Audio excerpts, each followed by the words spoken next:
Bismillahirrahmanirrahim. Assalamualaikum warahmatullahi wabarakatuh.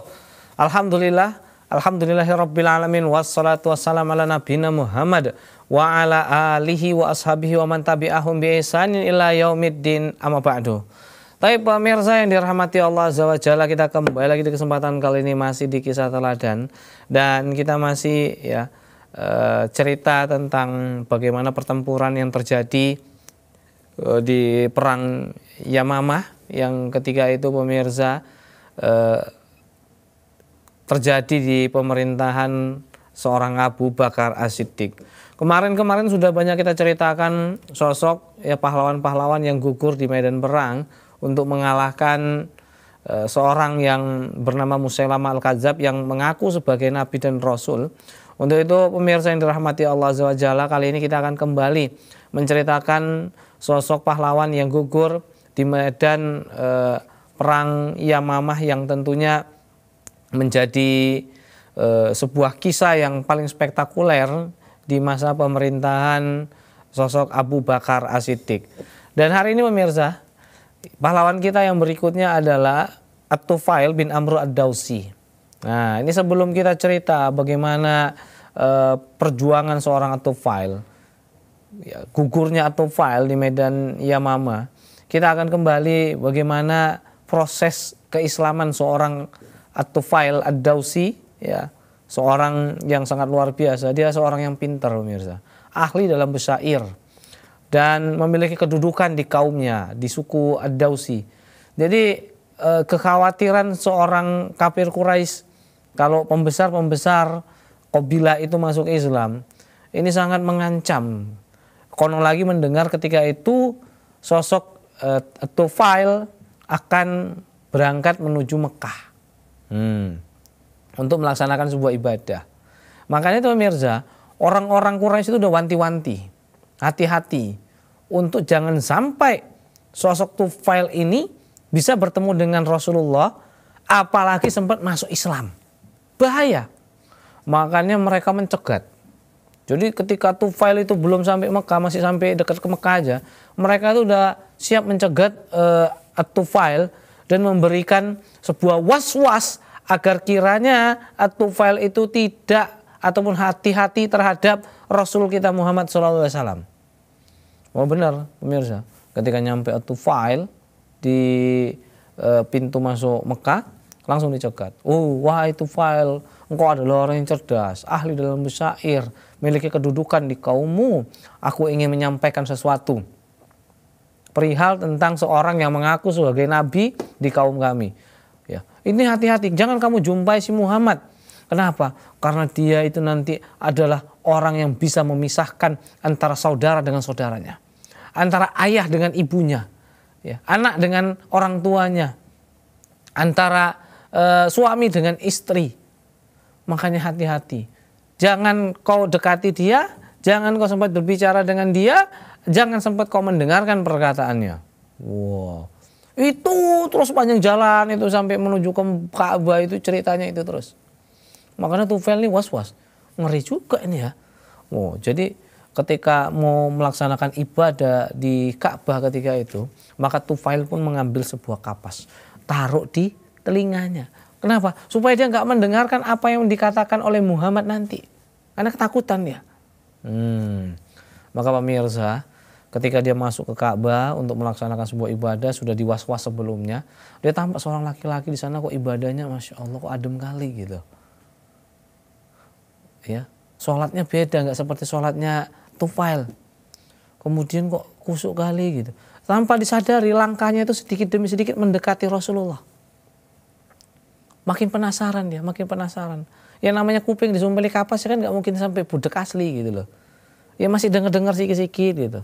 Alhasil Tufail pun berkata dalam dirinya sendiri, wahai Tufail, celakalah engkau. Engkau orang yang cerdas, engkau orang yang berpendidikan. Ya. Kalau apa yang keluar dari perkataan si Muhammad ini adalah perkataan yang benar, maka terima. Namun kalau apa yang dikatakan oleh Muhammad itu adalah perkataan yang nggak benar, maka tolak. Kamu orang pintar, kamu bukan orang bodoh, kamu orang yang cerdas. Maka ketika itu pemirsa yang dirahmati Allah Azza wa Jalla, tanpa disadarinya Tufail pun terus mengikuti Nabi kita Muhammad SAW. Bahkan ketika Rasulullah pulang ya ke rumahnya, Tufail pun ngikuti nututi gitu, saking penasarannya. Ya. Alhasil pemirsa yang dirahmati Allah Azza wa Jalla, akhirnya Tufail pun ketika itu menjumpai Rasulullah. Wah. Kemudian, wahai Muhammad, ya, coba aku terkesan dengan perkataan-perkataanmu tadi gitu. Ya, apa yang kau baca tadi membuat hatiku kok seakan-akan tenang gitu. Coba bacakan lagi beberapa tentang yang kau tahu gitu. Maka ketika itu Rasulullah SAW membacakan ya surah Al-Ikhlas dan Al-Falaq.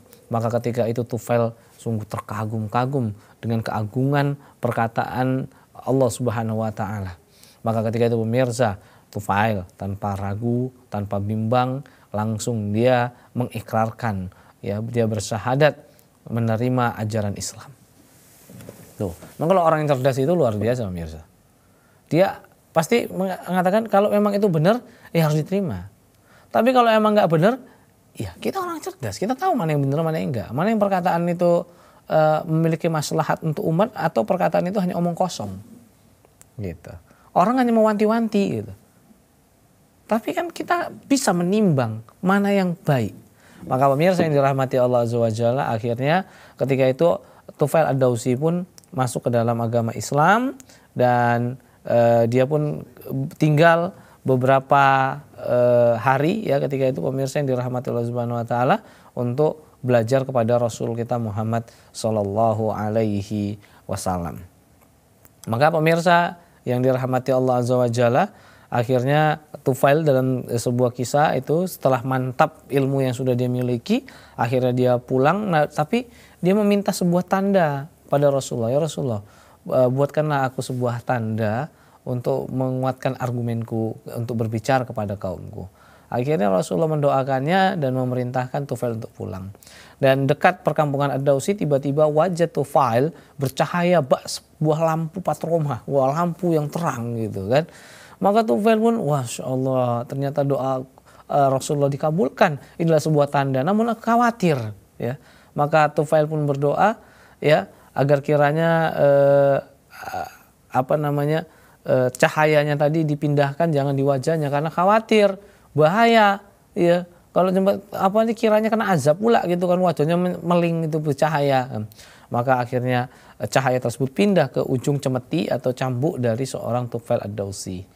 Nah, maka ketika sampai di rumah, dia disambut oleh keluarganya yang tentunya fanatik banget dengan seorang Tufail Ad-Dausi ini. Maka pertamanya ayahnya datang, wah anak lanangku wis bali, anak laki-lakiku tersayang sudah pulang. Maka ketika itu, stop, kata Tufail Ad-Dausi, ya jangan kau mendekati diriku wahai ayah, karena sesungguhnya kita berbeda. Kok beda, agamamu ya agamaku? Enggak, aku sesungguhnya sekarang sudah beriman kepada Allah Subhanahu wa taala. Ya, aku sudah mengikuti Muhammad. Maka ketika itu berkata, apapun agamamu itu adalah agamaku. Kalau begitu ayah, mandilah kau. Ya, maka ketika itu istrinya juga demikian. Ketika ingin menyambut Tufail Ad-Dausi, maka diperintahkan untuk masuk ke dalam agama Islam, kemudian mandi membersihkan diri.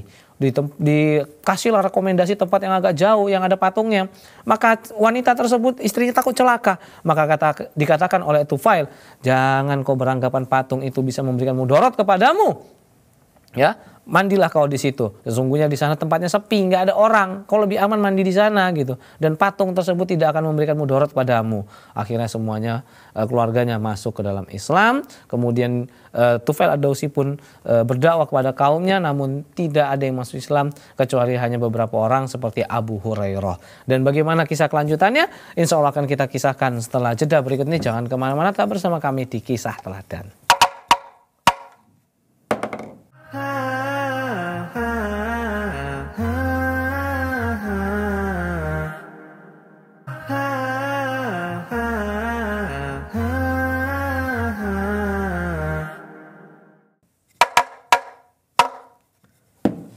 pemirsa, kita kembali lagi di kesempatan kali ini masih di kisah teladan dan kita masih menceritakan sosok At-Tufail Ad-Dawsi.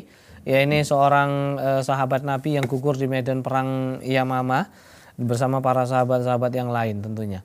Jadi pemirsa, tadi kita sudah mengetahui bagaimana Tufail Ad-Dawsi akhirnya masuk Islam, kemudian dia berdakwah di kaumnya, namun ya tidak banyak dari kaumnya yang masuk ke dalam agama Islam. Di antaranya yang masuk agama Islam itu yang menerima dakwah dari seorang Tufail Ad-Dawsi adalah Abu Hurairah. Maka ketika itu pemirsa, Tufail Ad-Dawsi mengajak Abu Hurairah untuk bertemu dengan Rasulullah SAW. Maka ketika itu berjumpalah dan curhatlah mereka. Ya Rasulullah, ini Abu Hurairah ya, dia menerima keislaman, tapi banyak di antara kaumnya, ya kaum kami, ya kaum Ad-Daws itu belum masuk ke dalam agama Islam, susah banget gitu.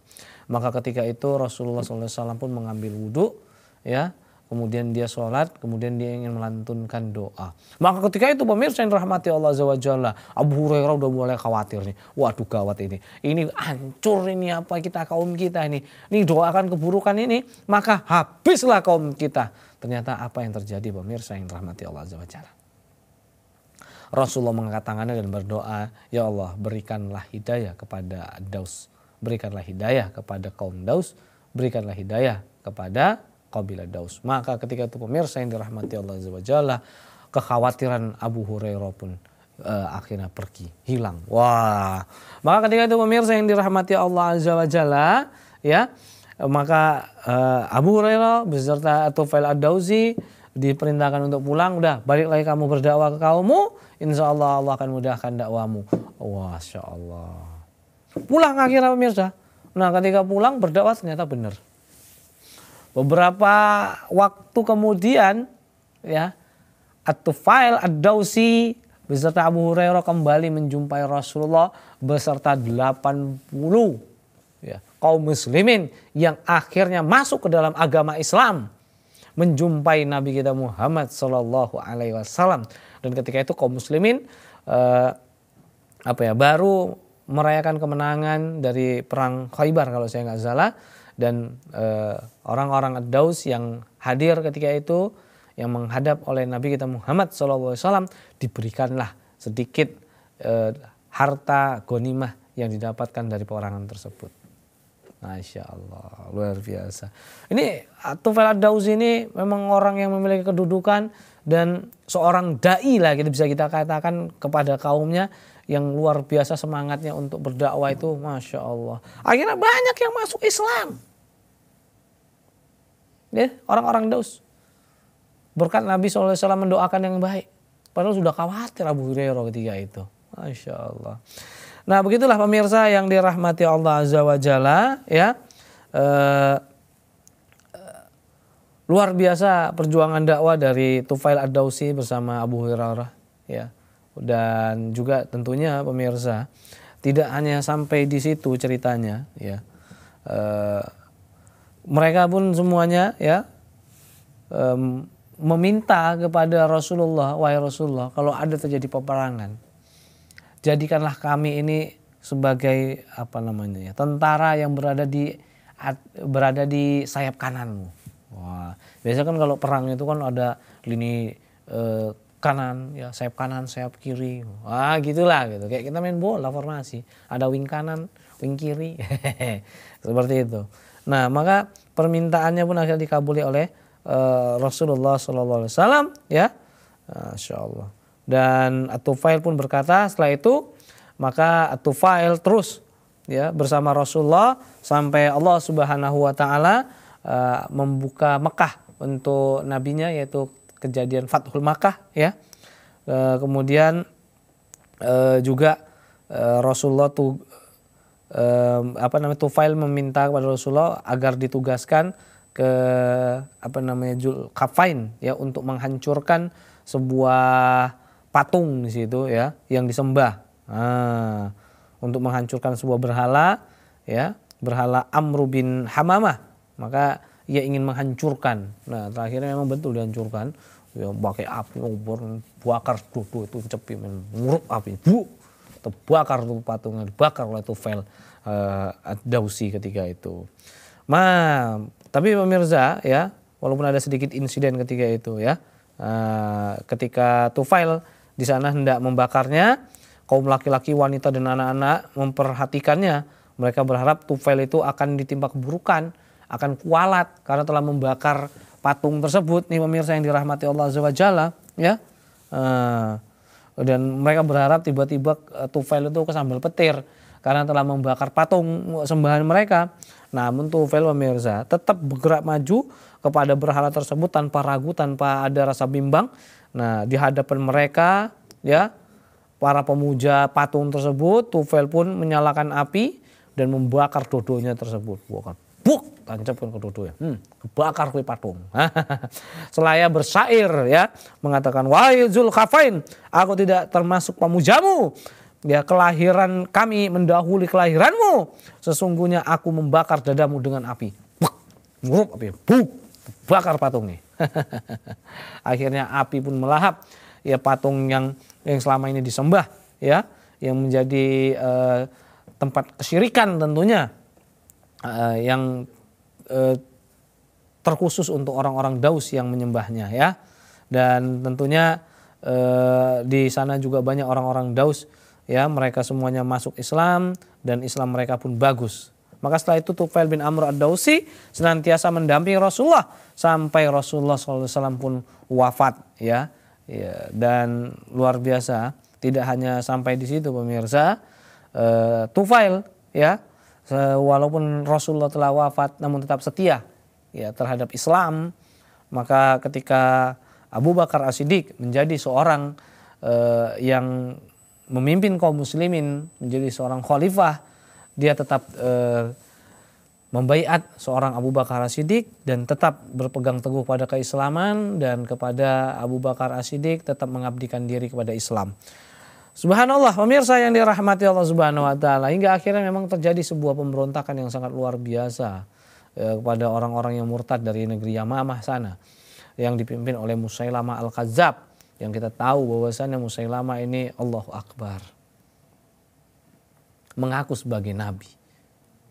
Maka ini adalah sebuah kezoliman yang sangat luar biasa. Ditambah lagi ya prajuritnya banyak, kabilah-kabilahnya sangat ta'asub. Walaupun tahu bahwasannya Musailamah ini adalah pembohong, pendusta, namun mereka tetap ya ngikut terhadap seorang Musailamah karena kefanatikannya tersebut. Maka ketika itu pemirsa yang dirahmati Allah Azza wa Jalla, ya, akhirnya ya seperti yang kita ketahui, di antara kaum muslimin yang diutus untuk memerangi Musailamah Al-Kadzab, ya, di antaranya situ ikutlah serta seorang At-Tufail ya, Ad-Dausi, seorang ya, yang sangat luar biasa, seorang dai, seorang yang memiliki kedudukan di kaumnya. Dia mencari kesahitan, ikut beberapa kali perang bersama Rasulullah, namun belum mendapatkan syahid. Dan akhirnya di bumi Yamamah Allah Subhanahu wa taala mengabulkan doanya. Jadi untuk syahid. Memang orang Islam ini luar biasa pemirsa. Ikut perang itu bukan hanya sekedar nyari kemenangan saja, tapi mencari kemuliaan di dunia dan di akhirat. Karena mati dalam keadaan perang itu adalah mati yang tentunya diinginkan oleh kaum muslimin. Mati sebagai seorang syahid. Nah, dan pemirsa yang dirahmati Allah Azza wa Jalla,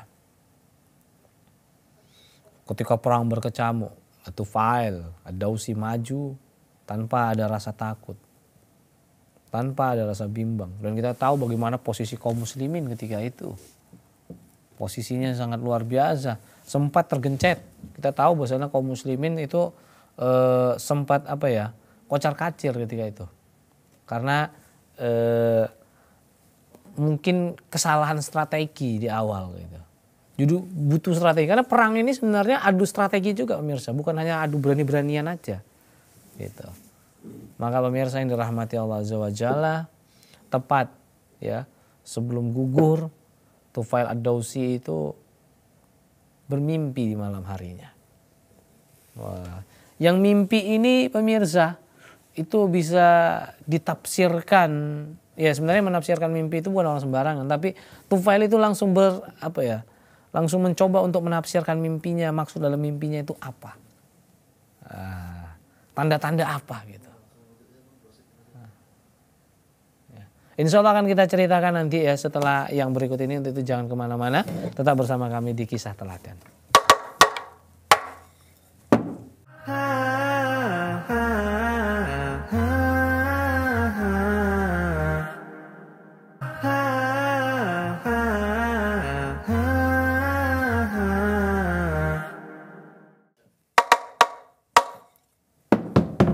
Pemirsa, kita kembali lagi di kesempatan kali ini. Kita masih menceritakan sosok Tufail Ad-Dawsi yang tentunya seorang yang menjadi syahid, salah satu pahlawan di perang Bumi Yamamah, ya, yang kita tahu bahwasanya dahsyatnya peperangan tersebut yang banyak menggugurkan pahlawan-pahlawan Islam ketika itu melawan kekejaman dari seorang Musailamah Al-Kadzab yang didukung oleh banyak pengikutnya. Ya, makanya perangnya itu dahsyat gitu pemirsa. Nah, tadi kita sudah sampai Tufail ya mengalami sebuah mimpi yang ini menandakan bahwasanya nampaknya masa-masanya itu sudah tinggal dikit lagi gitu.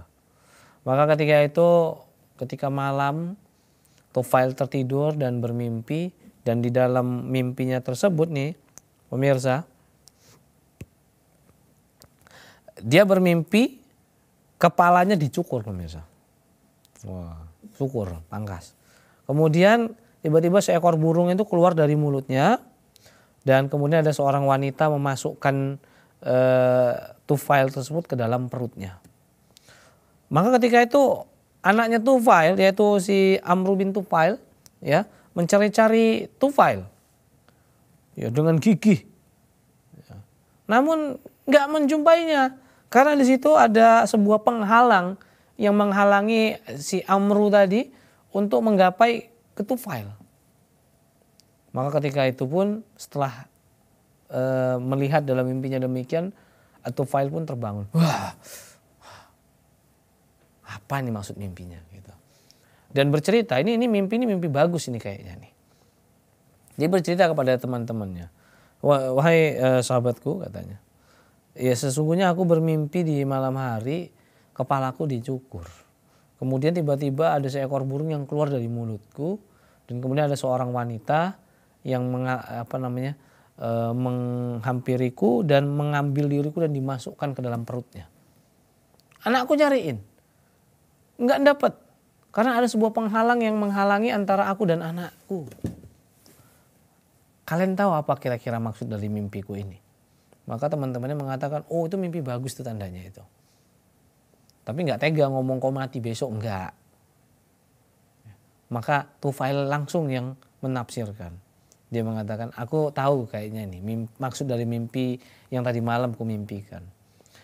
Kepalaku tercukur itu maksudnya mungkin aku akan mati ketika itu. Entah kepalaku gelundung gitu.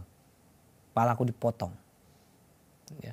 Kemudian burung yang keluar dari mulutku itu maksudnya adalah nyawaku melayang, terbang. Ruhku keluar dari jasadku. Gitu. Sementara wanita yang menangkapku dan memasukkanku ke dalam perutnya itu maksudnya adalah bumi. Aku dikuburkan di dalam bumi, dimasukkan dalam perut bumi. Sementara anakku yang sedang mencari-cariku,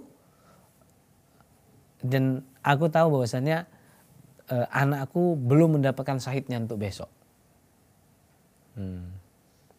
Ternyata benar pemirsa, ketika peperangan berkecamuk, tentunya seorang Tufail Ad-Dawsi memperlihatkan kepahlawanan, semangat dirinya. Dia kalau udah tanda-tanda mimpi gitu, kalau kita kan makin gak selera makan, oh sesuk aku meninggal iki. Aduh entek lah aku iki ngopo nih. Tapi kalau Tufail enggak, makin semangat dia. Ini kayaknya bener nih aku bakalan syahid nih. Ini bener nih bakalan syahid ini. Maju betul dia. Dan ternyata benar pemirsa yang dirahmati Allah Azza wa Jalla, ya, kegigihan dari seorang Tufail Ad-Dawsi, ya, memperlihatkan sepak terjangnya, menampakkan kepahlawanannya di perang tersebut, akhirnya pun jatuh tersungkur dan gugur ya di medan perang Bumi Yamamah. Maka pemirsa yang dirahmati Allah Azza wa Jalla, ya, ternyata benar ketika seorang Tufail Ad-Dawsi syahid mati di Bumi Yamamah, dan ternyata anaknya belum mendapatkan syahid. Bahkan kita tahu ya dalam sebuah kisah anaknya Tufail ini ternyata tangannya terpotong. Ya, terpotong. Kenapa? Karena peperangan tersebut, insiden peperangan. Masya Allah, luar biasa. Dan luar biasanya pemirsa, Amru ya anaknya, Amru bin Tufail tadi belum mendapatkan syahid dan sampai di masa kekhalifahan Umar bin Khattab. Ya, jadi orang-orang itu semua berkumpul nih pemirsa yang dirahmati Allah Azza wa Jalla. Ketika berkumpul, Al-Faruq Umar bin Khattab nampak ini anaknya si Tufail ini gitu. Ayo sini ya makan. Tiba-tiba anaknya Tufail melipir pergi gitu. Ini kok kenapa nih? Dipanggil. Amr bin Tufail sini kok. Ketika datang, kenapa kamu enggak duduk di sini makan bersama kami? Kemudian aku tahu kamu kayaknya minder gitu. Malu karena mungkin tanganmu telah terputus. Kemudian mengatakan iya. Wallahi makanan ini tidak ada yang tidak ada yang berani menyentuh makanan ini sebelum engkau ikut makan bersama kami. Kata Al-Faruq Umar bin Khattab. Ya. Maka ketika itu Umar pun mengatakan di antara kita di sini tidak ada yang anggota tubuhnya sudah masuk ke dalam surga kecuali dirimu. Maksudnya tangannya udah ada di surga, sementara badannya masih di dunia. Masya Allah, luar biasa. Itulah tadi kisah seorang Tufail Ad-Dausi yang gugur di medan perang Yamama, menjadi salah satu yang menuliskan namanya dengan tinta emas yang luar biasa di dalam kitab sejarah, ya, yaitu At-Tufail bin Amru Ad-Dausi yang gugur di medan perang Yamama melawan dari kekejaman seorang Musailamah Al-Kadzab. Semoga bermanfaat. Jazakumullah khairan wa barakallahu fikum. Kami mohon maaf atas segala kekurangannya. Billahi taufiq wal hidayah. Wassalamualaikum warahmatullahi wabarakatuh.